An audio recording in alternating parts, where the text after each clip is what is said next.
ఇద్దరు ముగ్గురు కూడిన చోట నేనుంటానని పలికిన దేవా.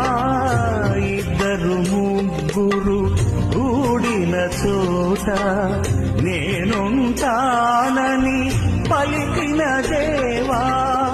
మా దోషములను క్షమించు స్వామి, మా దోషములను క్షమించు స్వామి. నీ కృపలో మము నడిపించు దేవా, నీ కృపలో మము నడిపించు దేవా. స్వాగతమో దేవా, సుమ స్వాగతమో ప్రభువా, స్వాగతమో